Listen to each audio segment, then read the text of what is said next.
આજની આ ઊંડાણપૂર્વક ચર્ચામાં આપ સૌનું સ્વાગત છે. તો પહેલો પ્રશ્ન, ગુજરાત શબ્દનો ઉદ્ભવ કઈ જાતિ પરથી થયો? ગુર્જર જાતિ પરથી. બરાબર.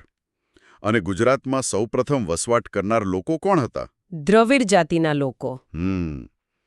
હવે સિંધુ ખીણની સંસ્કૃતિ તરફ આવીએ. સિંધુ સંસ્કૃતિનું ગુજરાતમાં મુખ્ય સ્થળ કયું છે? લોથલ. અને આ લોથલ કઈ નદીના કિનારે આવેલું છે? ભોગાવો નદી. ઓકે.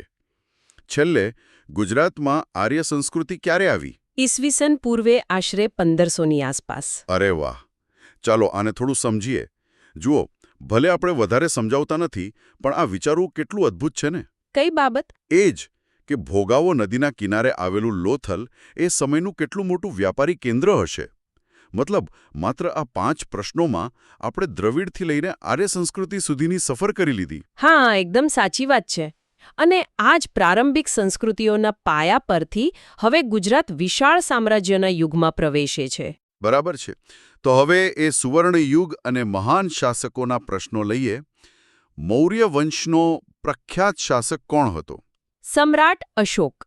અને અશોકના શિલાલેખ ગુજરાતમાં ક્યાં જોવા મળે છે? ગિરનાર પર્વતની તળેટીમાં.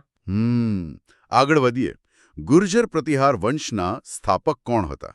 નાગભટ્ટ પ્રથમ. બરાબર.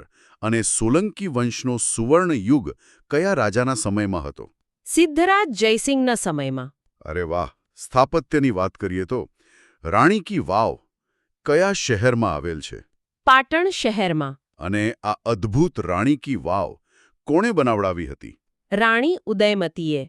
હવે જુઓ, અહીં એક બહુ રસપ્રદ બાબત એ છે કે આ જે સમયગાળો હતો જ્યારે ગુજરાતમાં સ્થાપત્ય અને કળા ચરમસીમા પર હતા. હા, પાટણની વાવ જ એનું સૌથી મોટું ઉદાહરણ છે ને? બિલકુલ. રાણી ઉદયમતી દ્વારા બંધાયેલી આ વાવ માત્ર એક જળાશય નથી, પણ કળાનો બેજોડ નમૂનો છે. એકદમ સાચું. હવે જુઓ, જ્યારે કોઈ પ્રદેશ આવા સુવર્ણ યુગમાં હોય અને અઢળક સંપત્તિ હોય, ત્યારે તે આક્રમણકારોને આકર્ષે છે. હા, ઇતિહાસનો આ એક કાયદો જ રહ્યો છે. તો સત્તા પરિવર્તન અને આક્રમણોના પ્રશ્નો પર આવીએ. સોમનાથ મંદિર કેટલા વખત તોડી પાડવામાં આવ્યું? આશરે 17 વખત. બાપરે, 17 વખત! અને મહમૂદ ગઝનીએ સોમનાથ પર ક્યારે આક્રમણ કર્યું? ઈસવીસન 1025માં. ઓહો. હવે નવા શહેરોની વાત. અમદાવાદ શહેરની સ્થાપના કોણે કરી? અહમદ શાહે. અને અમદાવાદની સ્થાપના ક્યારે થઈ હતી? ઈસવીસન 1411માં. બરાબર. પછી ગુજરાતમાં મુગલ શાસન ક્યારે શરૂ થયું? ઈસવીસન 1573માં. અકબર દ્વારા.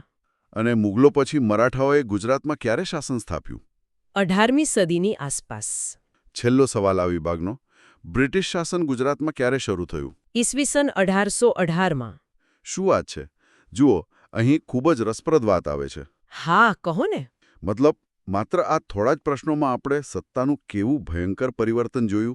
સાવ સાચી વાત. ગઝનીના આક્રમણથી લઈને અહેમદ શાહ દ્વારા નવા શહેરની સ્થાપના અને મુગલોથી થઈને છેક બ્રિટિશ શાસન સુધીની આખી ટાઈમલાઈન કોઈ થ્રિલર ફિલ્મ જેવી છે. એકદમ. એક પછી એક સત્તાઓ આવતી ગઈ અને ગુજરાતનો નકશો બદલાતો ગયો. હવે બ્રિટિશ શાસનની સ્થાપના થઈ ગઈ, એટલે સ્વાભાવિક રીતે જ સ્વતંત્રતાની ચળવળ શરૂ થવાની. હા, અને ગુજરાત તો આ ચળવળનું મુખ્ય કેન્દ્ર બની ગયું હતું. તો ચાલો સ્વતંત્રતા સંગ્રામના પ્રશ્નો ફટાફટ જોઈ લઈએ. દાંડીકૂચ ક્યારે શરૂ થઈ? 12મી માર્ચ 1930. અને આ ઐતિહાસિક દાંડીકૂચ કોના નેતૃત્વમાં થઈ? મહાત્મા ગાંધીના નેતૃત્વમાં. બરાબર. ગુજરાતમાં પ્રસિદ્ધ બારડોલી સત્યાગ્રહ કોણે કર્યો? સરદાર વલ્લભભાઈ પટેલે. ઓકે. આઝાદી પછીના ગુજરાતની વાત કરીએ. ગુજરાત રાજ્યની રચના ક્યારે થઈ? 1 મે 1960ના રોજ. અને ગુજરાતની પ્રથમ રાજધાની કઈ હતી? અમદાવાદ. હા, અને હાલની રાજધાની કઈ છે? ગાંધીનગર. તો છેલ્લો પ્રશ્ન, ગાંધીનગરનું નામ કોના નામ પરથી પડ્યું છે? આપણા રાષ્ટ્રપિતા મહાત્મા ગાંધીના નામ પરથી.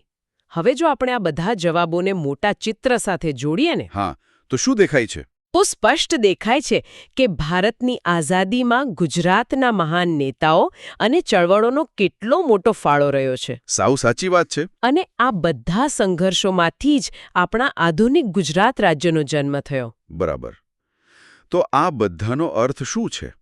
આનો અર્થ એ છે કે પેલી ગુર્જર જાતિથી શરૂ થયેલો આપણો ઇતિહાસ આધુનિક ગાંધીનગર સુધી પહોંચતા સંઘર્ષ અને વિકાસની એક બહુ લાંબી યાત્રા બની જાય છે. હા, અને આ ટૂંકી પ્રશ્નોત્તરીથી આ આખી યાત્રા એકદમ સ્પષ્ટ થઈ ગઈ. બિલકુલ. આ ઝડપી રિવિઝનનું જ આ મૂલ્ય છે. માત્ર 25 પ્રશ્નોમાં શ્રોતાઓએ હજારો વર્ષોનો ગુજરાતનો ઇતિહાસ જાણી લીધો. એકદમ સાચું.